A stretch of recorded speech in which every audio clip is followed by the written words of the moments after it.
Hey guys, welcome to the Work the Web interview series where I shine the light on different strategies you can use to help you grow your business online in a way that makes sense for you. So since there isn't only one right way to take advantage of the online world, I'm interviewing over 11 experts that focused in on one thing. And that one thing has helped them grow their business in ways that they couldn't even imagine. So today I'm here with our special guest, Aaliyah from AaliyahWalker.com.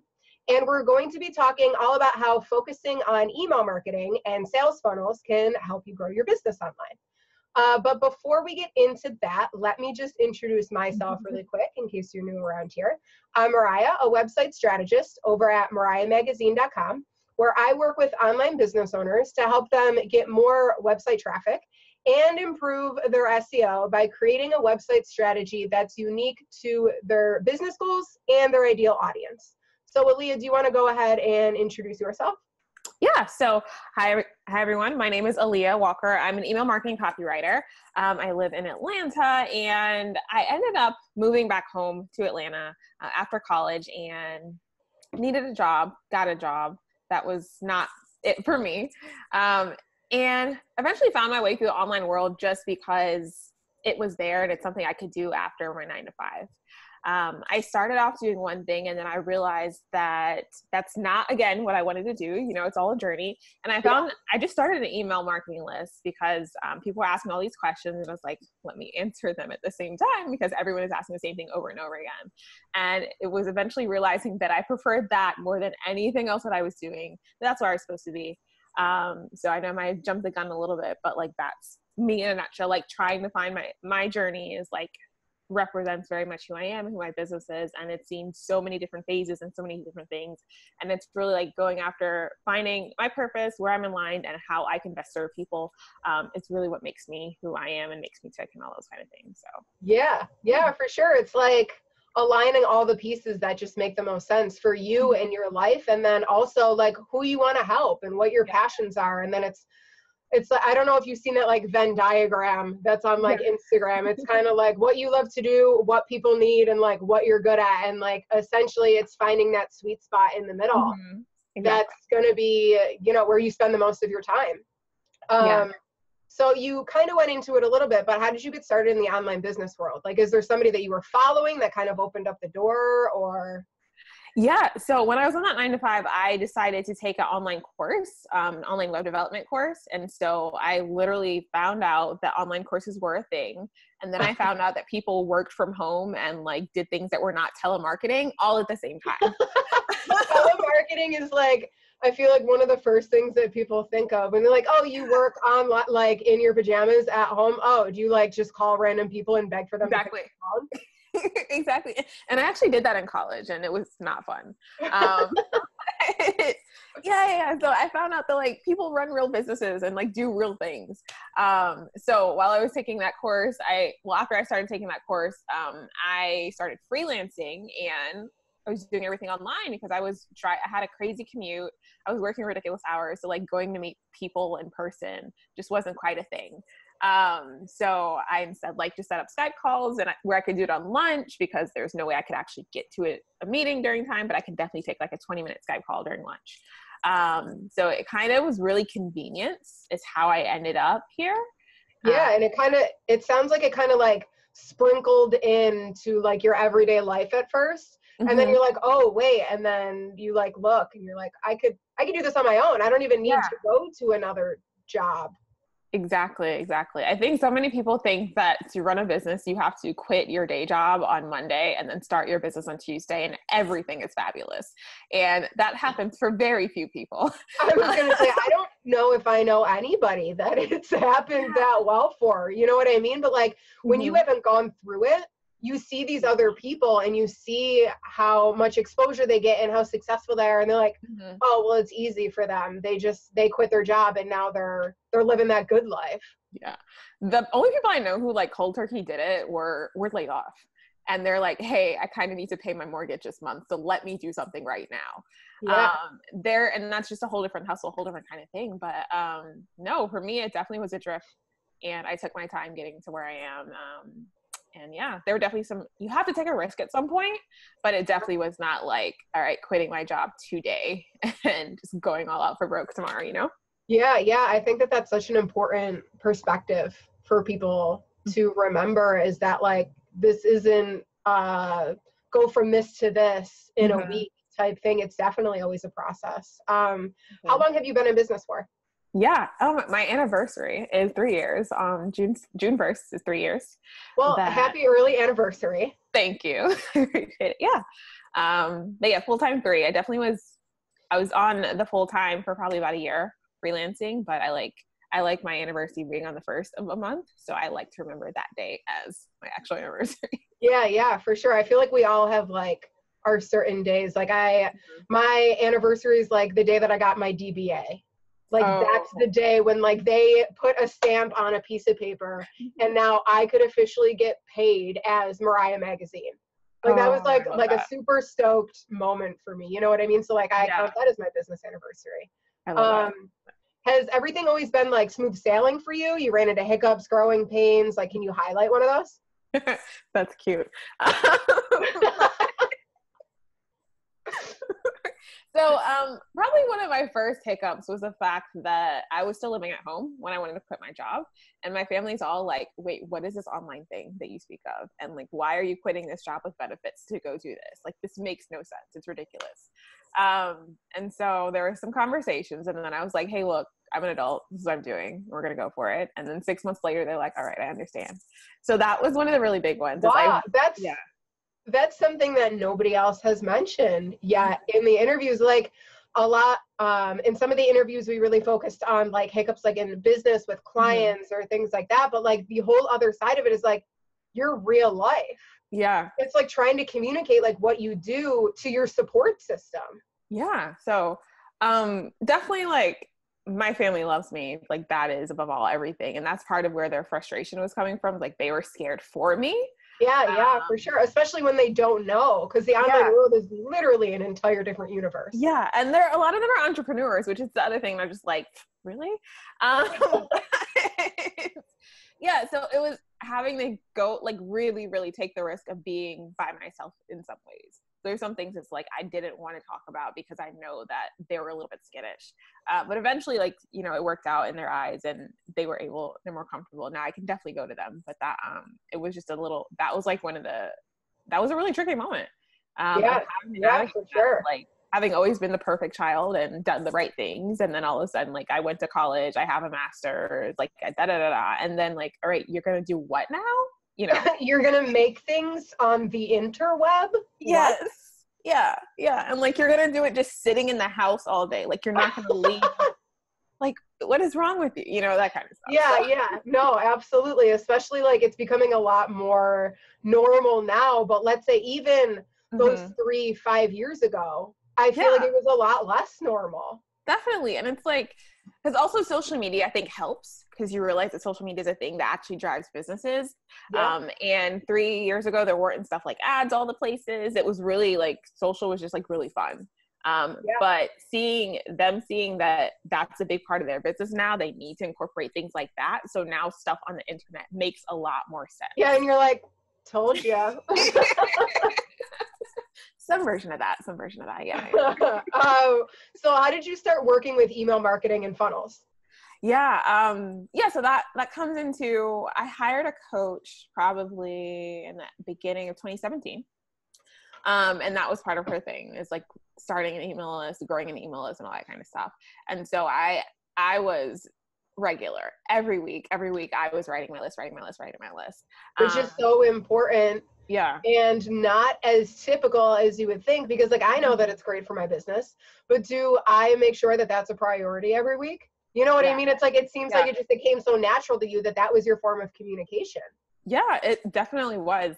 I've taken a bit of a hiatus this year with my list, in some ways. So it's not as regular, but it's definitely still going. It's not a weekly thing, but it's definitely, they're still getting love from me, because they're so important. But yeah, so starting that list was really, really significant in helping me grow.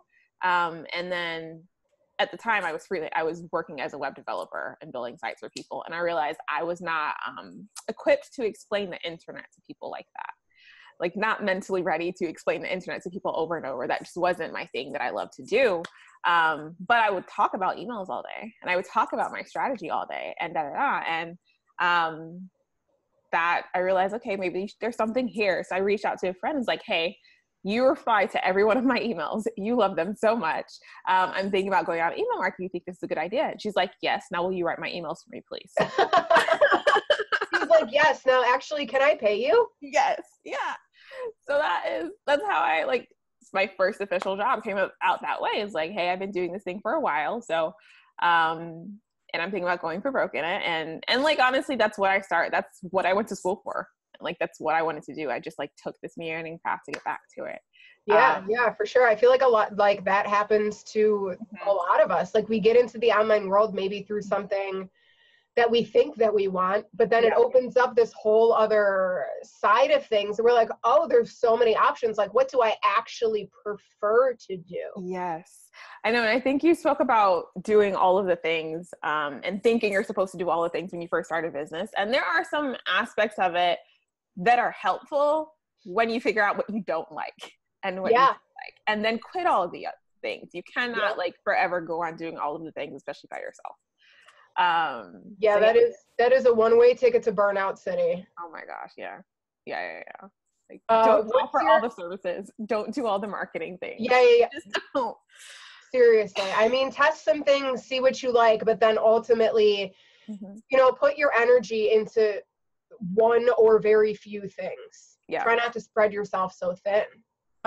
What's your favorite part about funnels or like email marketing in general? One of my favorite parts, which is like, I mean, I run a business, is getting the random dings that something is sold, because you have a funnel going and you're not touching it, but you put like all this effort into building this funnel and then it works. So like getting that little piece of gratification is really, really helpful to me. But on the nerd end of it, I love going into analytics and seeing what are they opening, what are they not opening, what is engaging to them, like what is not, like, so I really, really love both sides of that. Yeah, that is a very awesome feeling to check your inbox and being like, haha, just made a sale when I was sleeping. What's up?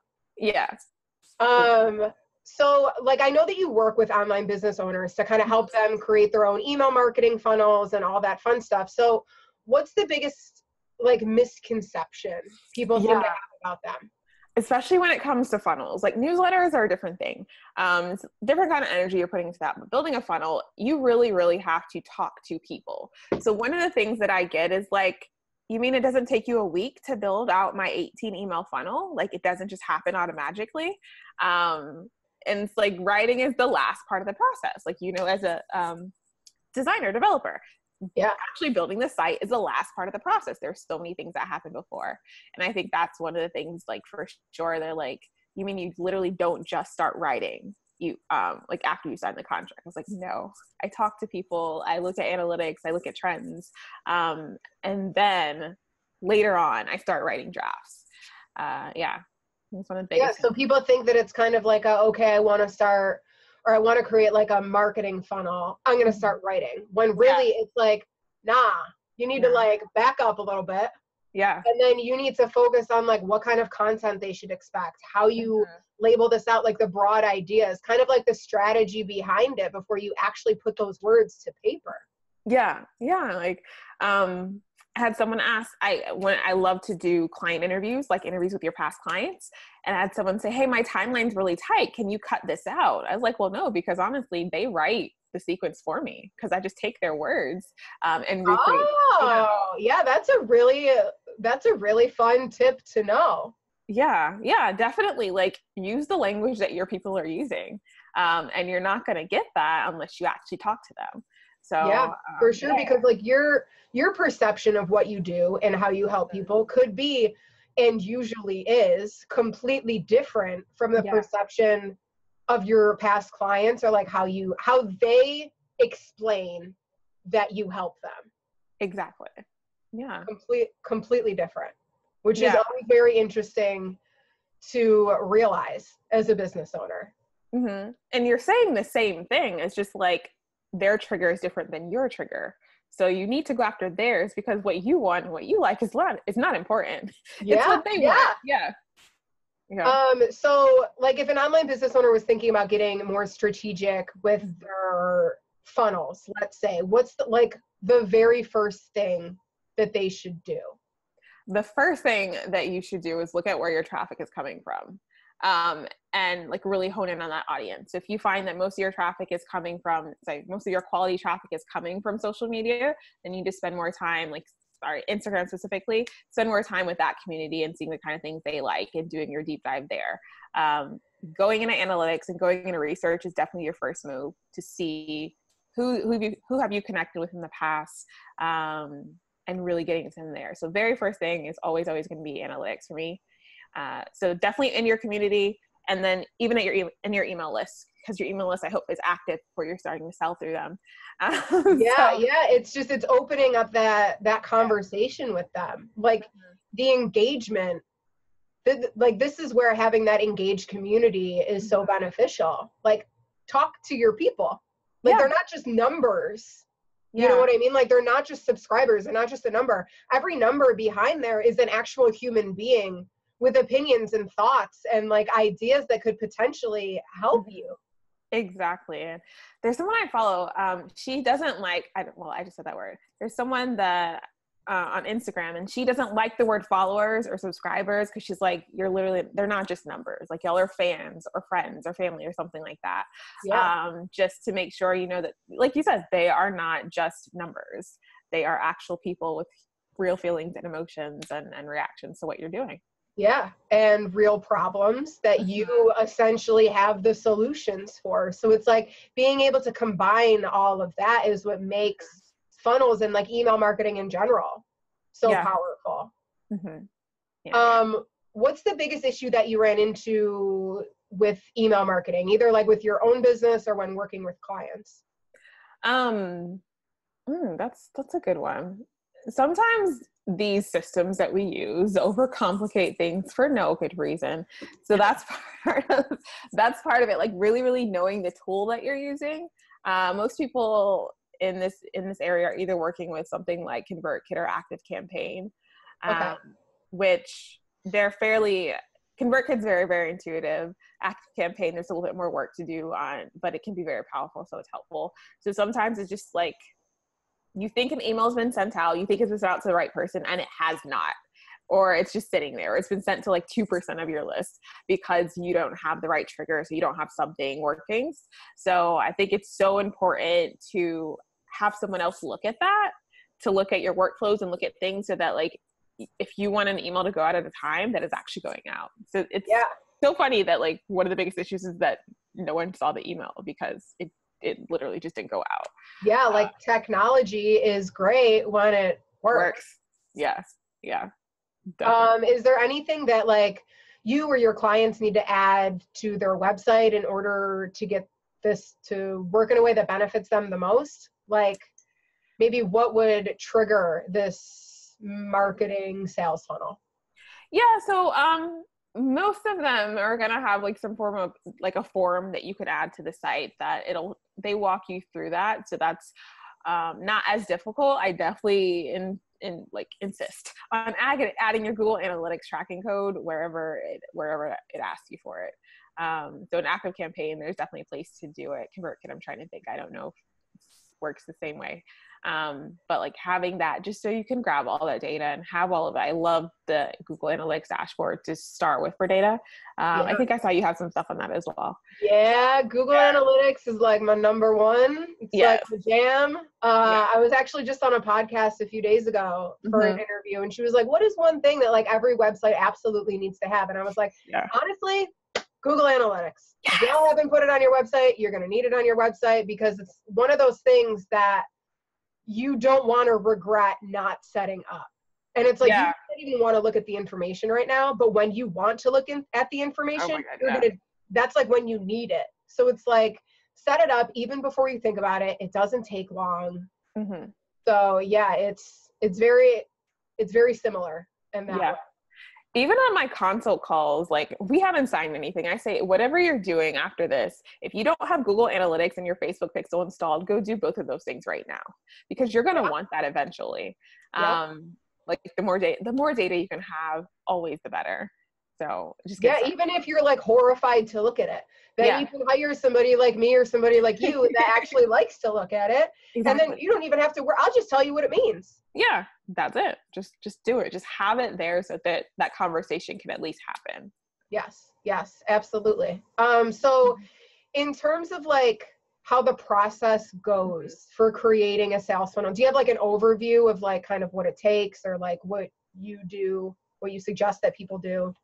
Yeah, so actually, I break it down. I have a product called Launch 60, which is just swipe files for each part of your sales funnel. So the first thing that we do is look at Google Analytics and look at where your traffic is coming from. Look at your email list and see what people have engaged with in the past. From there, you're trying to pull out where you should start focusing your marketing efforts. So like what's the front end, the client facing side you need to focus on.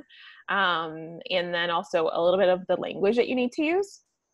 Next, you're going to talk to your actual clients. So like get on the phone with them and say like, hey, why did you join when you joined? Why did you hire me? Like, why did you choose me over somebody else? Yeah. I have one client, forgive me if I go off on tangents. You're good. But she found out that just about everyone in her program joined at the 1 year mark in their business. It was literally between 9 months and 13 months, every person that she talked to out of 10. So she's like, all right, that's a sweet spot. That's something I'm definitely going to use in my language now. It's like, hey, I know you're 1 year in, because that's something that she found. Yeah. And that's so important, because like once you use personal details like that, like it feels like that person is talking to you. Like if you think about like the email list that you're subscribed on, or the sales funnels that you're in, it's like the most effective ones are the ones where they're like, my God, does she have a camera in my house? Like she literally knows who I am? What? Yeah. Marie Forleo said this, and I crack up about it all the time. She says, no one sits in front of their computer in a group and reads an email. Like you're reading it by yourself. So don't write like, hey guys, or hey all of you, because like, no, write to this one person. So cool. That's a really awesome tip. I mean, I should probably I'm pretty sure that I do that. Like, what's up, people? It's just the little things that just make you feel a little bit more connected. Cool. But all right, so once you have your analytics and all that great stuff mapped out, and you know you like your client voice, and you know where your person was when they first joined, that's when you're going to start developing all your written materials. So first, your opt-in, or lead magnet, which is something to entice them about the product that you're eventually going to sell to them. I like to say that it's breaking down the first step of the process.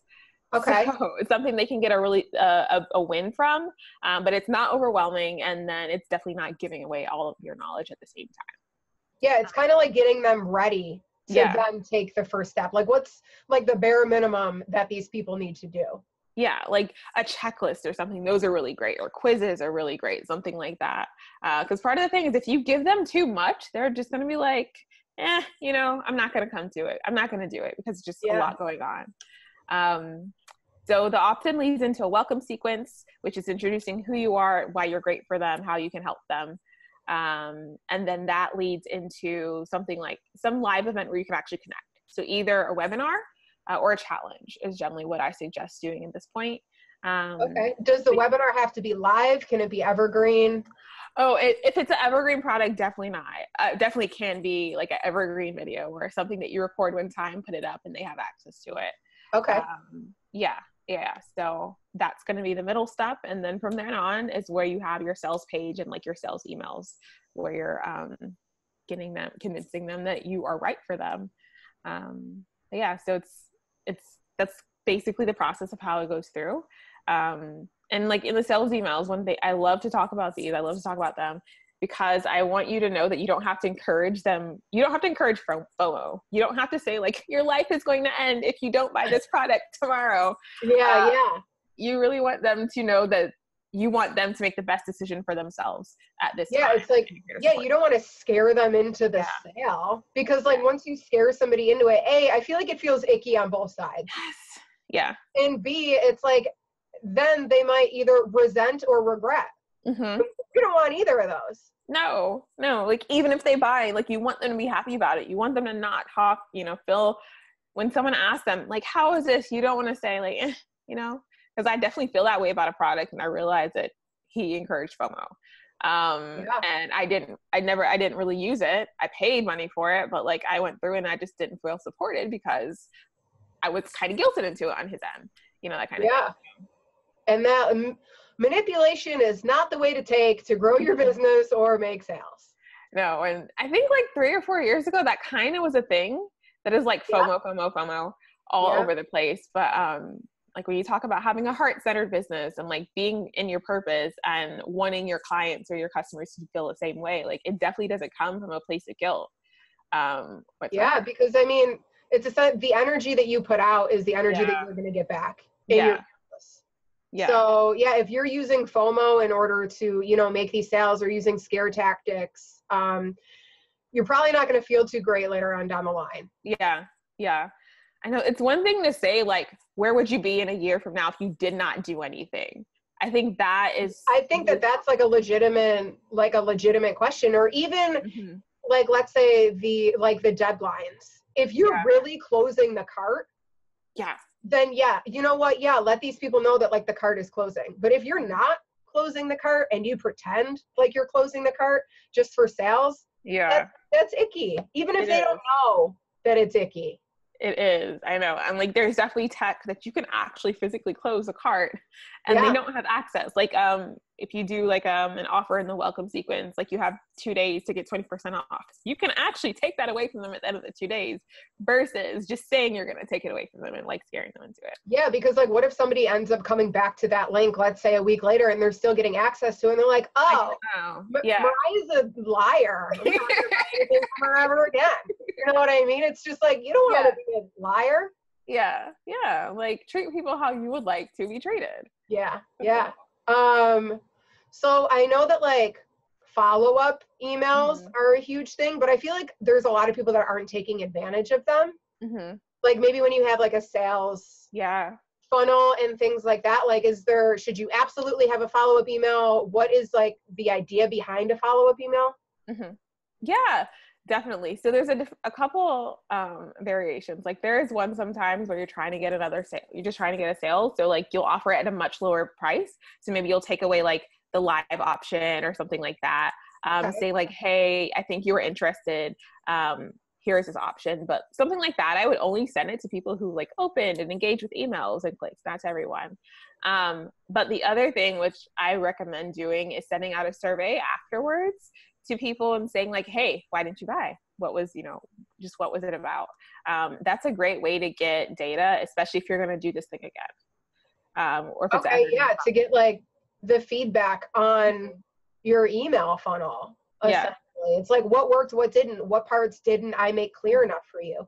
And maybe it wasn't anything that you like, anything about your product or like the thing that you were selling. Maybe it was just the way that you talked about it. Maybe you didn't highlight the testimonials enough. Maybe they didn't realize the benefits, or how you worded the benefits didn't connect with them.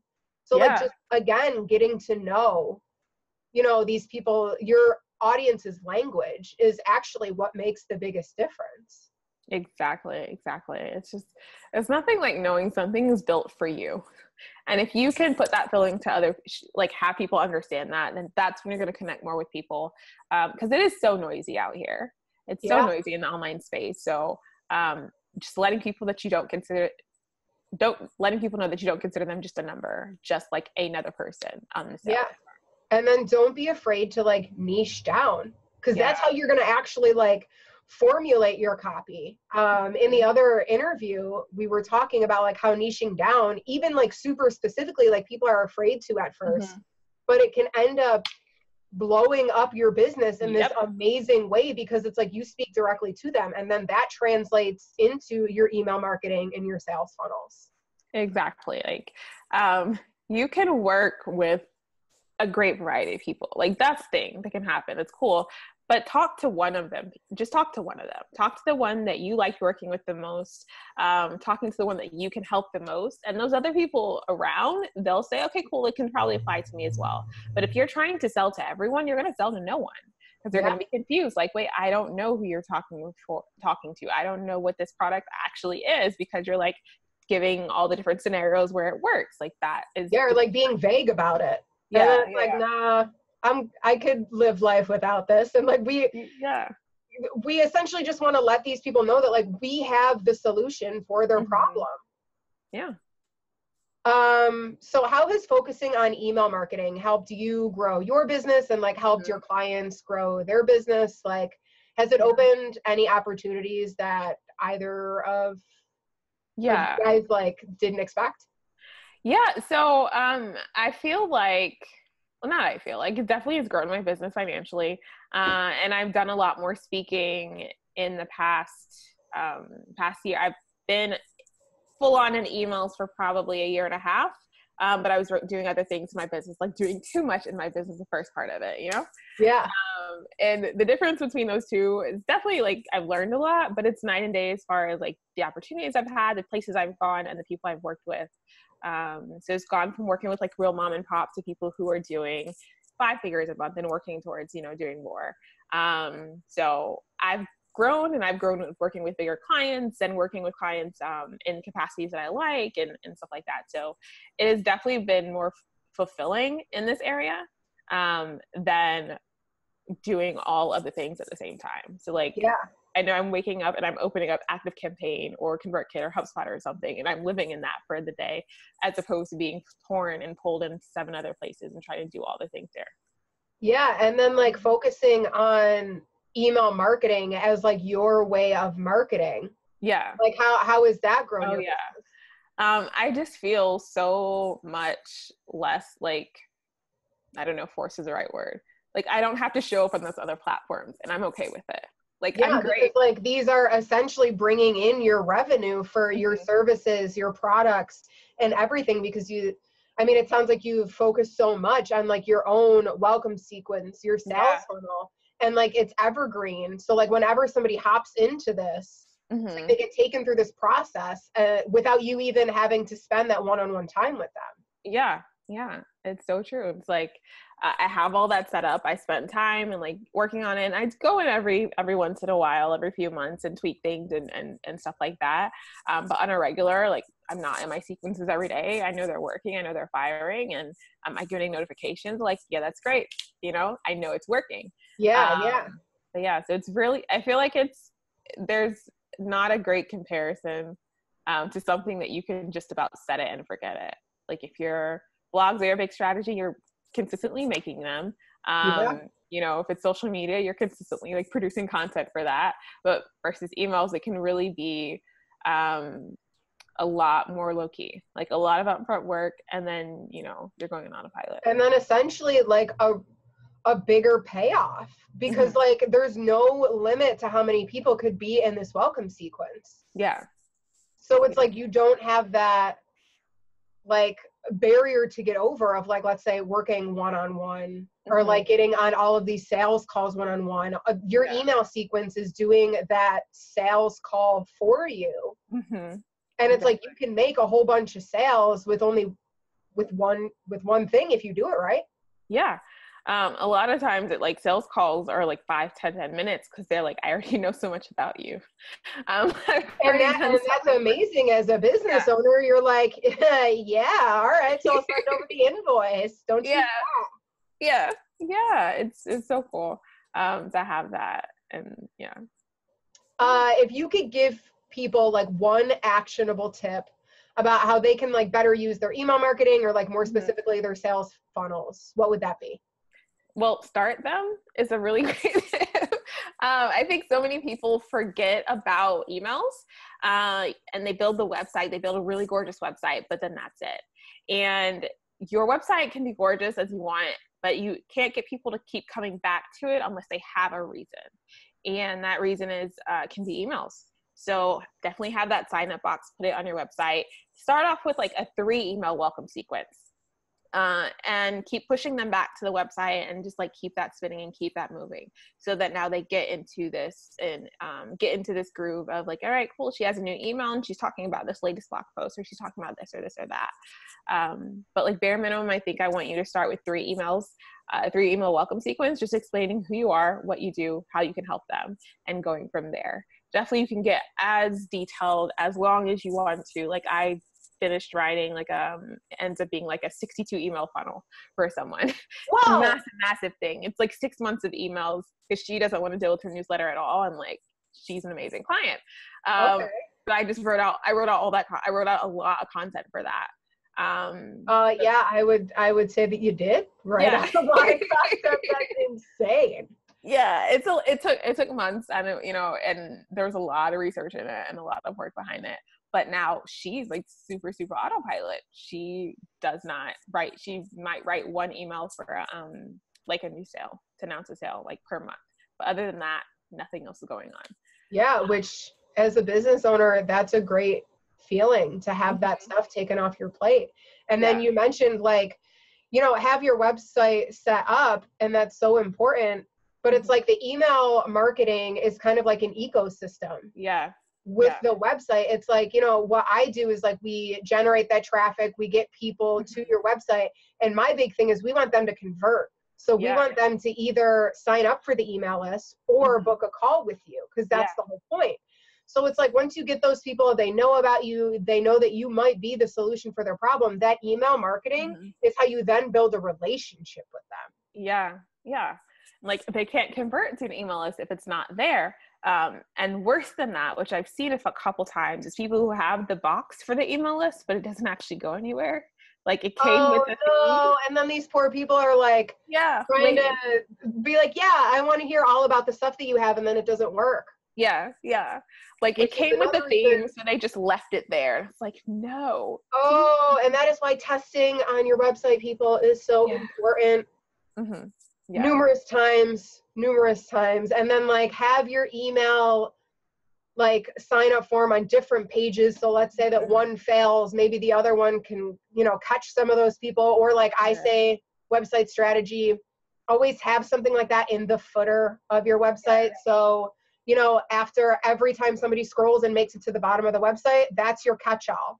It's like, okay, if you do nothing else, grab this freebie. That I know that solves the beginning of your problem at least. Yeah, exactly. Oh my gosh, yeah. Do you have any like resources or recommendations for people on like where to get started with all of this?